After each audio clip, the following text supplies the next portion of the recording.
Bonjour à tous et à toutes, j'espère que vous allez bien. Le moi n'existe pas, chapitre 3. Je vous souhaite une bonne écoute.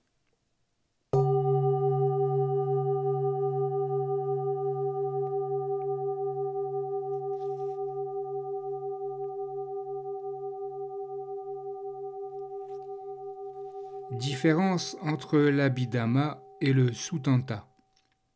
Selon l'Abhidhamma, il n'y a ni ressenti agréable, ni ressenti désagréable au moment de voir, d'entendre, de sentir ou de goûter, mais seulement des ressentis ni agréables ni désagréables.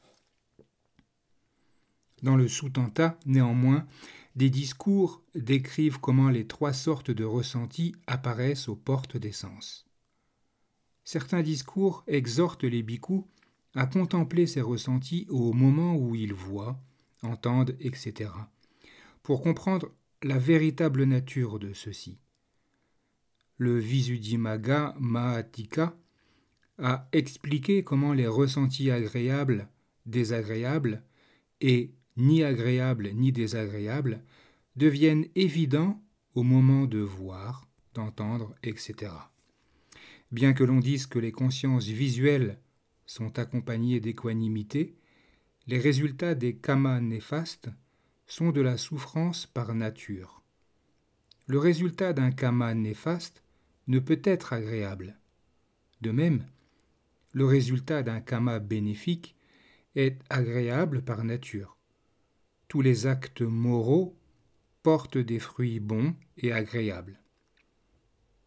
Cette explication du sous-commentaire est appropriée et peut être vérifiée par l'expérience pratique. Lorsque l'on voit un bel objet, un ressenti agréable, plaisant et facilement observable au moment même où l'objet est vu. De même que lorsqu'on voit un objet terrifiant, repoussant ou détestable, un ressenti de rejet, d'aversion est facilement observable au moment même où l'objet est vu. Ces expériences sont plus prononcées au moment d'une audition qu'au moment d'une vision. Un son doux et agréable produit un effet doux et agréable, comme un bruit fort peut infliger une douleur insupportable à celui qui l'entend. La même chose se passe au moment où l'on sent une odeur. Un ressenti agréable apparaît à partir du nez dès que l'on sent un arôme parfumé, alors qu'une odeur fétide, putride, provoque immédiatement des nausées qui peuvent se traduire par des maux de tête ou d'autres désagréments. Une bouffée de gaz toxique peut même entraîner la mort. Ces ressentis sont encore plus flagrants lorsque l'on mange, alors qu'un plat savoureux et délicat produit un ressenti agréable à partir de la langue, le goût amer de certaines pilules médicinales est très désagréable et déplaisant. Une substance toxique provoque des souffrances intenses et peut entraîner la mort. Une conscience sensorielle, accompagnée d'un ressenti d'indifférence au contact d'un objet désagréable, résultant d'un kama immoral, néfaste, est de la souffrance par nature. À l'inverse, une conscience sensorielle, accompagnée d'un ressenti d'indifférence au contact d'un objet agréable, résultant d'un kama moral bénéfique, est du bonheur par nature. Les commentaires du sous-commentaire sont tout à fait appropriés. Les suttas mentionnent que les trois types de ressentis sont stimulés au moment même du contact sensoriel. Autrement dit, comme il est possible que les trois types de ressentis apparaissent au moment de l'impulsion, javana, pendant le processus des consciences de la porte des yeux, les suttas mentionnent que les trois types de ressentis peuvent être stimulés au moment où l'on voit, où l'on entend, etc. Les ressentis perçus à tort comme étant moi, une entité égo. Le plaisir procuré par des objets sensoriels plaisants et le déplaisir lié à des objets sensoriels déplaisants, chaque fois qu'ils sont vus, entendus, touchés ou perçus, constituent un ressenti. Lorsqu'une sensation agréable est ressentie, l'attachement à l'existence d'un moi se manifeste. Je me sens bien. Lorsque le ressenti est désagréable, je ne me sens pas bien. Lorsqu'il s'agit d'une sensation d'indifférence, l'illusion d'un moi, une entité égo, se manifeste également. Je ne me sens ni bien, ni pas bien. Je ressens rien de particulier. C'est de l'attachement à la croyance en l'existence d'un moi, d'une entité égo, en tant qu'expérimentateur, Vedaka Atta, que de croire que c'est moi, une entité égo ou une âme, qui apprécie les ressentis agréables ou qui n'aime pas les ressentis désagréables. C'est ainsi que toute personne ordinaire s'attache au concept de l'existence d'un moi, d'une entité égo. Dans la littérature indienne, un ressenti est décrit comme un moi, une entité égo, ou comme ayant les attributs d'un moi, d'une entité égo. En Birmanie, cette notion ne semble pas être suffisamment ancrée au point que quiconque puisse la consigner par écrit. Néanmoins, on s'attache à la croyance que, dans les moments heureux, c'est moi qui jouis des choses agréables, et que dans les circonstances difficiles, c'est moi qui souffre. La raison de ces croyances réside dans le fait que les objets inanimés, tels que les pierres ou les bâtons, ne ressentant, eux, ni la chaleur ni le froid, ne se sentent ni heureux ni tristes dans des circonstances agréables ou désagréables. Alors qu'en revanche, les objets animés, les êtres sensibles, souffrent ou se réjouissent en fonction des circonstances plaisantes ou déplaisantes. Et on en arrive donc à la déduction que les êtres sensibles doivent être animés par un esprit, une entité vivante, que c'est cette entité vivante qui jouit des moments de plaisir ou souffre de moments de souffrance psychique. En réalité, il ne s'agit pas d'un moi, une entité égo, ou d'une entité vivante, mais seulement d'un phénomène qui apparaît et disparaît, conditionné en fonction des circonstances du moment. C'est pourquoi le Bouddha a énoncé cette vérité dont nous devons nous souvenir. Bhikkhu, les ressentis ne sont pas moi, une entité égo. Et il a continué à en expliquer les raisons. Pourquoi les ressentis ne sont pas moi, une entité égo? Bhikkhu, si les ressentis étaient moi, une entité égo, un noyau central du corps, alors les ressentis n'auraient pas tendance à affliger ou à opprimer. Et l'on pourrait dire, face aux ressentis, que les ressentis soient comme ceci, toujours agréables, que les ressentis ne soient pas comme cela, jamais désagréables. Il devrait être possible d'influencer les ressentis de cette manière, à notre convenance. Il est vrai que si les ressentis étaient moi, une entité égo, ils ne devraient pas opprimer, car il n'est pas naturel de s'affliger des souffrances à soi-même, et il devrait être possible de gérer ces ressentis comme on l'entend. Cette réflexion devrait couler de source à partir de cette hypothèse. Si les ressentis étaient moi, une entité égo, en outre, si les ressentis n'avaient pas tendance à affliger, et si nos ressentis étaient toujours agréables et jamais désagréables, ainsi que nous pouvons le souhaiter, alors nous pourrions considérer les ressentis comme étant vraiment nous-mêmes. Cette affirmation hypothétique, si les ressentis étaient moi, une entité égo, est une forme d'instruction visant à déterminer si les ressentis sont affligeants ou non, s'il est possible de les rendre toujours agréables comme on le souhaite. Après un examen attentif, il deviendra évident que les ressentis nous affligent presque toujours et qu'ils apparaissent non pas en fonction des souhaits d'une personne, mais en fonction des circonstances qui les conditionnent. Les personnes présentes ici constateront par expérience que les ressentis les affligent souvent, qu'elles ne peuvent jamais réaliser leur souhait de jouir en permanence de belles formes visibles, de sons mélodieux, d'odeurs parfumées, de mets délicieux, de contacts tactiles, doux, etc. Elles auront constaté que les ressentis désagréables l'emportent en intensité sur les ressentis agréables et qu'ils sont plus nombreux que ceux-ci. Le bienheureux continua d'expliquer pourquoi les ressentis ne sont pas moi, une entité égo, en s'appuyant sur des preuves directes de la raison pour laquelle il en est ainsi. Bhikkhu, puisque les ressentis ne sont pas moi, une entité égo, ils ont tendance à affliger et à opprimer. Et il n'est pas possible de dire en ce qui les concerne que les ressentis soient comme ceci, toujours agréables, que les ressentis ne soient pas comme cela, jamais désagréables. En réalité, les ressentis ne sont pas moi, une entité égo. C'est pourquoi ils oppriment par des douleurs et des souffrances psychiques. Il n'est pas possible de les contrôler. Il est impossible de les rendre toujours agréables et jamais désagréables.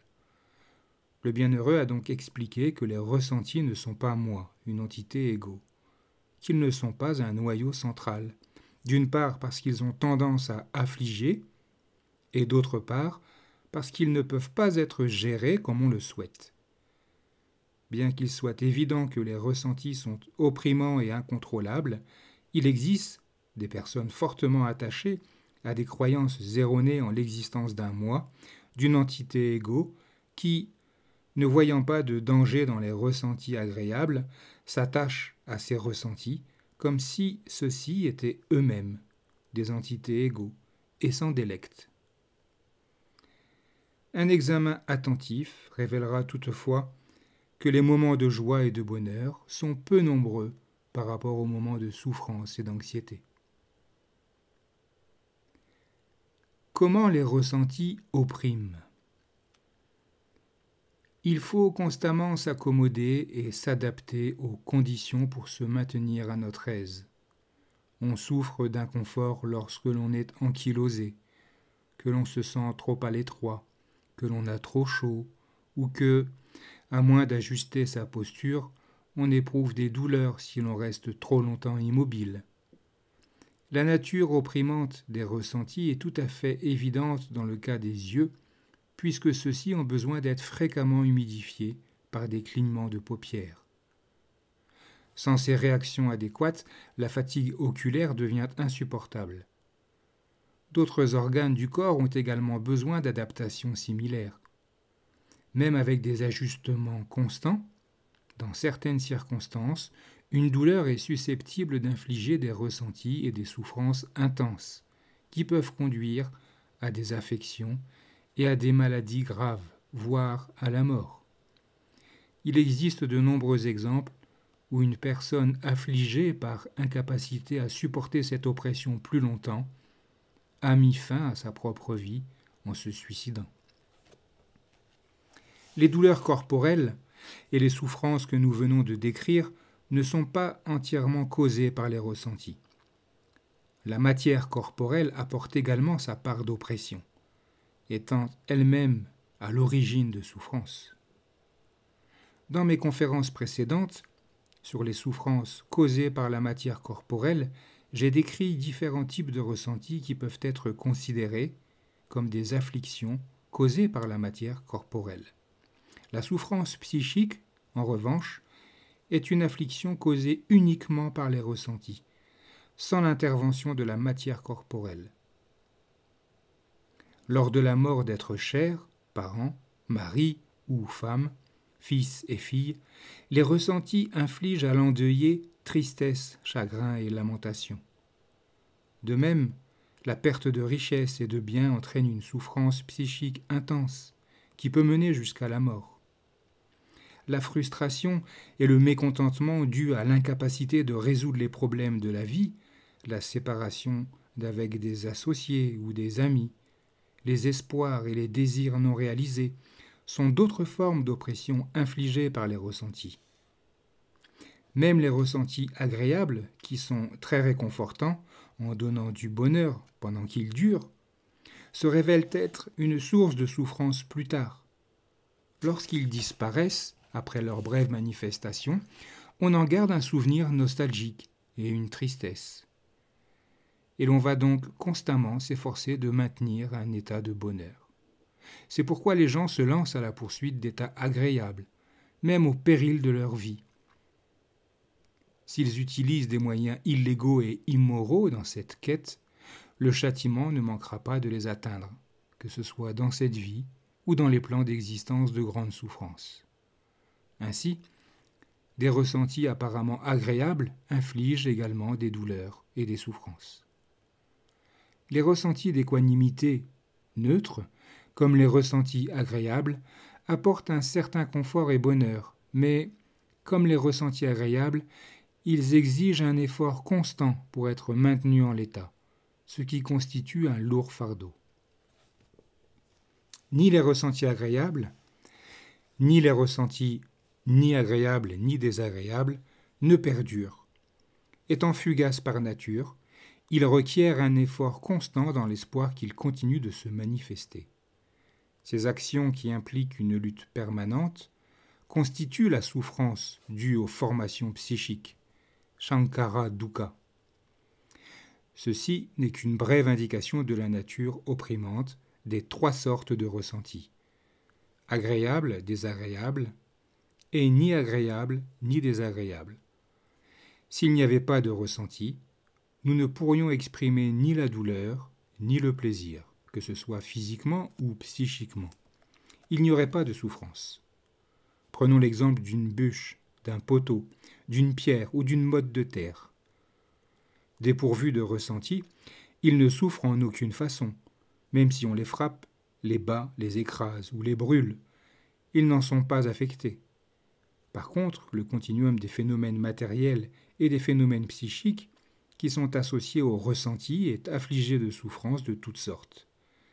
Il est donc évident que les ressentis ne sont pas moi, une entité égo ou une âme. Les ressentis sont incontrôlables. Les ressentis sont incontrôlables et ne se soumettent pas à notre volonté. Il suffit de penser au fait que nous ne pouvons pas gérer les choses comme nous le souhaitons.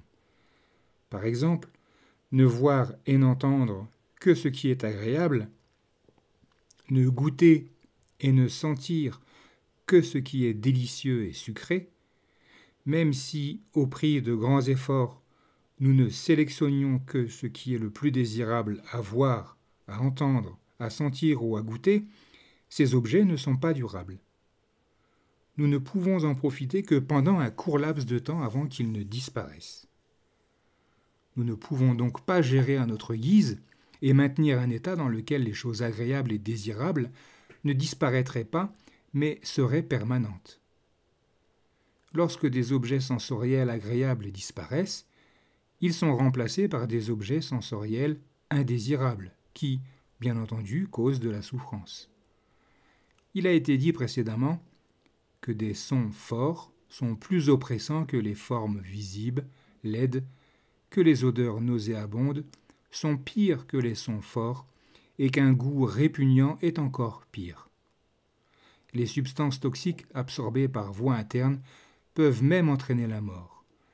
Mais pire encore sont les contacts tactiles insupportables.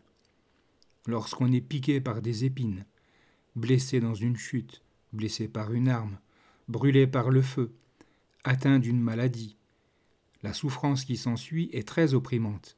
Elle peut être intense au point de faire crier la victime de douleur et peut même entraîner la mort. Il s'agit de ressentis désagréables dont on ne peut pas ordonner la disparition. Ce qui est incontrôlable n'est assurément pas moi, une entité égo. Un ressenti n'est donc pas moi, une entité égo, et il n'est pas approprié de s'y attacher en croyant qu'il s'agit de moi, d'une entité égo, d'un noyau central.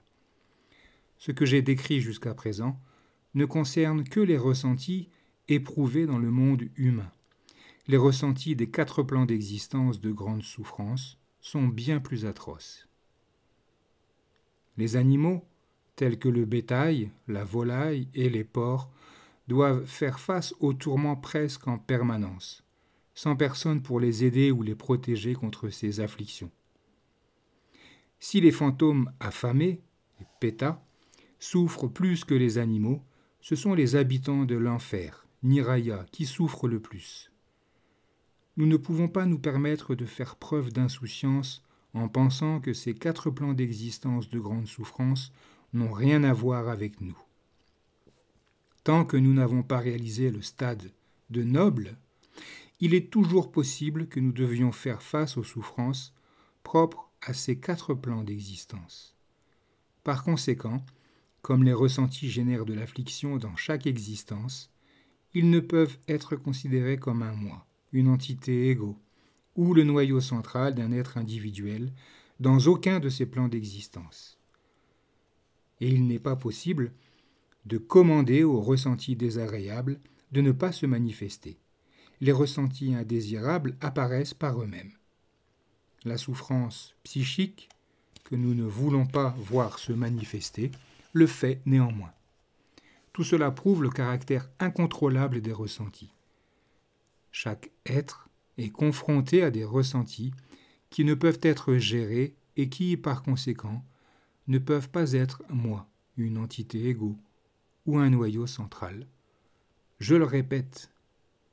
Bhikkhu, puisque les ressentis ne sont pas moi, une entité égaux, ils génèrent de l'affliction. Et il n'est pas possible de dire, en ce qui concerne les ressentis, que les ressentis soient comme ceci, toujours agréables, que les ressentis ne soient pas comme cela, jamais désagréables. En réalité, les ressentis ne sont pas moi, une entité égaux, un noyau central de l'individu. Ils ont donc tendance à affliger ou à opprimer. Et il n'est pas possible de dire, en ce qui concerne les ressentis, que les ressentis soient comme ceci, toujours agréables, que les ressentis ne soient pas comme cela, jamais désagréables. Comme l'indique ce texte canonique, les ressentis que l'on éprouve dans son propre corps génèrent de l'affliction et ne sont pas contrôlables. Il est donc clair que les ressentis ne sont pas moi, une entité égaux ou un noyau central. Néanmoins, toute personne ordinaire s'attache à cette croyance que c'est moi qui souffre, après avoir connu le bonheur. C'est moi qui jouis, selon les circonstances, après avoir traversé la souffrance. Il n'est pas facile d'éradiquer cette croyance en l'existence d'un moi, d'une entité égaux. Cette croyance erronée en un moi, en une entité égaux, en ce qui concerne les ressentis, n'est abandonnée que par la réalisation par soi-même de la véritable nature des ressentis. Cette réalisation peut être obtenue par la contemplation des ressentis conformément à la pratique de Satipatthana Vipassana, également connue sous le nom de voie du milieu, Majjhima Patipada, telle qu'elle a été enseignée par le bienheureux. Je vais maintenant traiter de la manière dont on peut se débarrasser de cet attachement à la croyance en l'existence d'un moi, d'une entité égaux, par la contemplation des ressentis. Une brève description de la méditation de la vision pénétrante a été donnée dans la première partie de ces conférences. Quand un méditant note en suivant les instructions, il en vient rapidement à percevoir des ressentis désagréables de douleur, de raideur, de chaleur, etc. Il faut se concentrer sur ces divers ressentis au fur et à mesure qu'ils apparaissent en notant douleur, douleur, raideur, raideur, chaleur, chaleur, etc.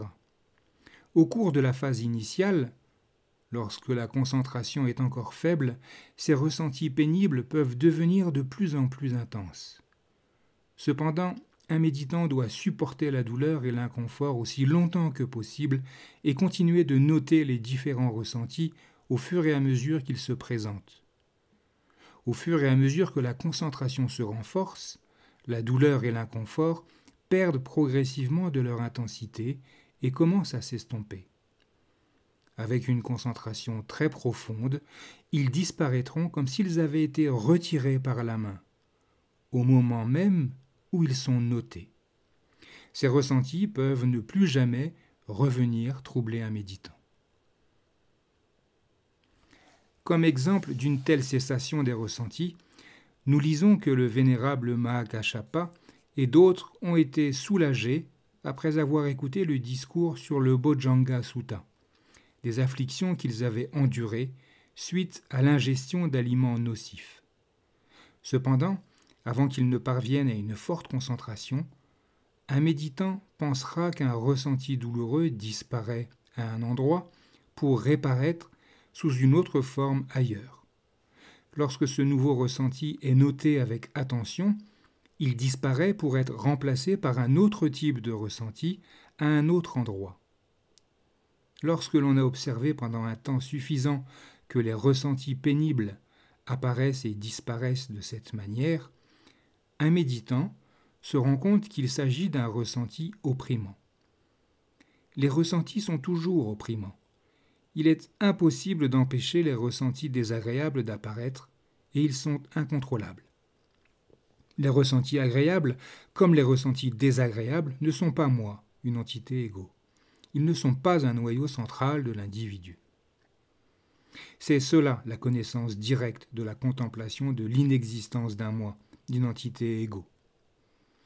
Un méditant qui a observé la disparition des ressentis au cours de la contemplation se souvient de la nature opprimante des ressentis lorsqu'ils persistaient.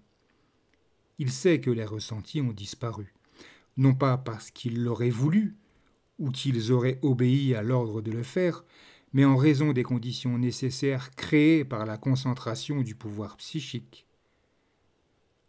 Ils sont véritablement incontrôlables. Ainsi, un méditant réalise que les ressentis, qu'ils soient agréables ou douloureux, sont des processus naturels qui apparaissent d'eux-mêmes. Il ne s'agit pas d'un moi, d'une entité égaux ou d'un noyau central. Ils sont sans existence ni substance propre. De plus, les apparitions et disparitions incessantes des ressentis au moment où ils sont notés établit également le fait que les ressentis sont par nature dépourvus d'un moi, d'une entité égaux. Lorsqu'un méditant réalise le stade de la connaissance de l'apparition et de la disparition, Udayabhaya Nana, il constate que la pratique de la notation des phénomènes s'accomplit avec aisance et facilité, sans douleur ni souffrance. Cela se manifeste par un ressenti particulièrement agréable, mais qui ne peut être maintenu longtemps, même si on le souhaitait ardemment. Lorsque la concentration diminue et s'affaiblit, ce ressenti très agréable disparaît et ne peut plus se manifester, même si on le désire ardemment. Un méditant se rend alors compte que les ressentis ne sont pas soumis à sa volonté, qu'ils sont incontrôlables. Ces ressentis sont dépourvus d'un moi, d'un noyau central. Un méditant réalise alors par son expérience personnelle la nature impersonnelle des ressentis. Il voit aussi clairement la nature impersonnelle des ressentis en raison de leur dissolution chaque fois qu'il les note. Au début d'une méditation, un méditant peut souffrir d'inconfort physique, raideur, démangeaison ou sensation de chaleur. Parfois, il souffre également de souffrances psychiques, telles que déception, abattement, peur ou répugnance. Il faut continuer de noter ces ressentis désagréables. On finira par comprendre que pendant que ces ressentis désagréables se manifestent, les ressentis agréables n'apparaissent pas. Il arrive cependant qu'un méditant éprouve des ressentis corporels et psychiques très agréables, par exemple lorsqu'il pense à des événements heureux. Il faut continuer de noter ces ressentis agréables au fur et à mesure qu'ils apparaissent. On s'apercevra alors que, si des ressentis agréables se manifestent, les ressentis désagréables ne se manifestent pas. Dans l'ensemble, cependant, un méditant est surtout occupé à noter l'apparition et la dissolution de processus matériels et psychiques ordinaires, tels que la montée et la descente de l'abdomen, qui ne provoquent pas de ressenti désagréable ou agréable. Un méditant note ces moments où seuls sont évidents des ressentis ni agréables ni désagréables. Il sait donc que lorsqu'apparaissent des ressentis ni agréables ni désagréables, les ressentis douloureux et agréables sont absents. Cette connaissance personnelle s'accompagne de la réalisation que les ressentis apparaissent momentanément pour disparaître rapidement. Ils sont donc éphémères et ne constituent pas un moi ou un ego permanent.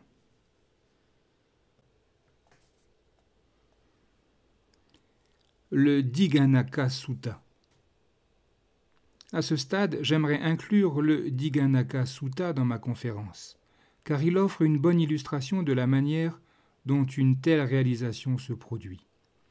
Nous devons cependant commencer par expliquer comment le vénérable Sariputta, principalement cité dans le Dighanaka Sutta, est parvenu à une connaissance supérieure. Deux jeunes gens, Upatissa et Kolita, qui devaient plus tard être connus respectivement sous les noms des vénérables Sariputta et Moggallana, devinrent des ascètes errants sous la direction du célèbre maître Sankhya, dans le but de rechercher l'état sans âge, sans décrépitude et sans mort. Ils apprirent en quelques jours tout ce qu'enseignait Sanjaya et réalisèrent que son enseignement n'avait aucune valeur. Ils quittèrent donc Sanjaya et parcoururent tout le centre de l'Inde à la recherche de la vérité. Ne la trouvant nulle part, ils retournèrent à Rajagaha. C'est dans cette ville que Upatissa rencontra le vénérable Assaji, le plus jeune du groupe des 5 bhikkhus, alors qu'ils marchaient pour leur quête de nourriture. Upatissa le suivit de près jusqu'à l'endroit où il prenait son repas après son tour d'aumône. Upatissa lui prépara un siège et lui offrit de l'eau potable de sa gourde. Une fois le repas terminé, Upatissa demanda au vénérable Assaji, qui était son maître, et quel était son enseignement. Le vénérable répondit que son maître était le parfaitement éveillé, le Bouddha. Quant à l'enseignement, il n'en connaissait qu'une petite partie puisqu'il venait de commencer à étudier l'enseignement du Bouddha. Upatissa lui dit alors : « S'il vous plaît, dites-moi tout ce que vous savez de cet enseignement. Je le perfectionnerai moi-même. » Le vénérable Assaji donna alors à l'errant Upatissa ce résumé très succinct de l'enseignement du Bouddha. Ye Dhamma etupabhava tesam etum tathagato a. Tesankayo nirodo evam vadi mazamanoti. Les phénomènes apparaissent en fonction de causes. Notre maître, le parfait, nous a parlé de ces causes. Il existe un état où tous ces phénomènes et leurs causes cessent. Le parfait a également parlé de cette cessation. C'est l'enseignement du grand bhikkhu. Voici donc le bref récit de l'enseignement donné par le vénérable Assaji, très brièvement exprimé. Il y a des résultats à des causes. Notre professeur a enseigné ces causes.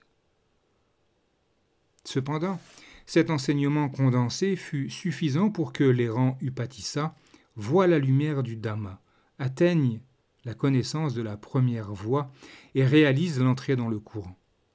Cet accomplissement a été très rapide. Nous constatons que les méditants actuels ne font aucun progrès remarquable après avoir médité pendant 1 jour et 1 nuit. Ce n'est qu'après 7 jours de travail acharné qu'ils commencent à avoir un aperçu des processus matériels et psychiques et de la nature de leur fugacité, de leur insatisfaction et de leur impersonnalité. Il faut environ 1 mois et demi à la plupart des méditants pour atteindre un stade où l'on peut estimer qu'ils ont réalisé la connaissance de la première voie, Sotapanna. Il peut s'écouler 2 mois et demi à 3 mois avant de considérer que d'autres ont pu réaliser un niveau similaire. C'est un temps assez long, n'est-ce pas ? La rapidité avec laquelle l'errant Upatissa a réalisé peut être attribuée au fait qu'au cours de ses existences antérieures, il avait déjà fait des efforts de méditation jusqu'à un stade proche de la première voie. C'est bien en raison de ses existences antérieures qu'il a été en mesure de réaliser la connaissance de la voie, car au cours de celle-ci, il avait fait le vœu de devenir le premier disciple d'un Bouddha au cours de cette dernière existence, celle au cours de laquelle son vœu d'atteindre le statut de premier disciple devait être accompli. Et d'autre part, parce que, propulsé par l'élan des exercices de vision pénétrante de ses existences antérieures, il franchit rapidement les étapes progressives de la connaissance de la vision pénétrante, Vipassana Nana, pour réaliser l'entrée dans le courant. Bien que l'enseignement du vénérable Assaji ait été bref, il fut pour l'errant Upatissa une étincelle d'inspiration pour le perfectionnement de la vision pénétrante. Avant d'entendre les enseignements du Bouddha, on pensait généralement que chaque individu possède une entité vivante, un noyau central, un moi, une entité égo permanente, et que cette entité vivante n'apparaissait pas en fonction de cause, qu'elle avait toujours existé, incarnation de l'éternité. Le message du vénérable Assaji était l'affirmation qu'il n'existe pas d'entité permanente, telle qu'un moi, une entité égo. Il n'existe que la vérité de la souffrance, autrement connue sous le nom de phénomènes psychiques, qui sont les résultats du désir et de l'attachement. Le désir et l'attachement sont nommés aussi la vérité de l'origine de la cause de la souffrance. Ces résultats ne sont autres que nos propres phénomènes psychiques et phénomènes physiques qui sont impliqués dans la vue, l'ouïe, etc. L'errant Upatissa, qui deviendra plus tard le vénérable Sariputta, réalisa immédiatement qu'il n'y avait qu'un processus incessant d'apparition et de disparition. Dès le moment de leur apparition, des phénomènes psychiques qui se manifestent dans chaque acte de voir, d'entendre, de sentir, de goûter, de toucher et de percevoir, ils naissent du désir et de l'attachement à sa propre vie et à sa propre existence. Il faut savoir que l'errant Upatissa perfectionna sa vision pénétrante en notant les apparitions et disparitions au moment même où il entendait le message du vénérable Assaji, et qu'il réalisa donc instantanément la connaissance de la voix. Ayant réalisé l'entrée dans le courant, l'errant Upatissa demanda au vénérable Assaji où résidait le bienheureux. Alors que le vénérable Assaji s'en allait, Upatissa lui annonça qu'il comptait bien se rendre à l'endroit où se trouvait le Bouddha. Il retourna alors chez son ami l'errant Kolita. Celui-ci, remarquant ses traits empreints de sérénité et l'expression lumineuse de son regard, lui demanda « Eh bien, mon ami, est-il possible que tu aies trouvé le sang mort ?» L'errant Upatissa admit qu'il avait effectivement trouvé le sang mort et raconta à son ami ce qui s'était passé. Ce faisant, il cita le verset récité pour lui par le vénérable Assaji. En conséquence, l'errant Kolita réalisa lui aussi l'entrée dans le courant en réalisant instantanément la connaissance de la première voie. Tous deux décidèrent alors d'aller voir le bienheureux. Cependant, ils allèrent d'abord voir le grand maître Sankaya et l'invitèrent à les accompagner auprès du bienheureux. Sankaya déclina leur invitation et leur dit « Allez-y, je ne souhaite pas venir.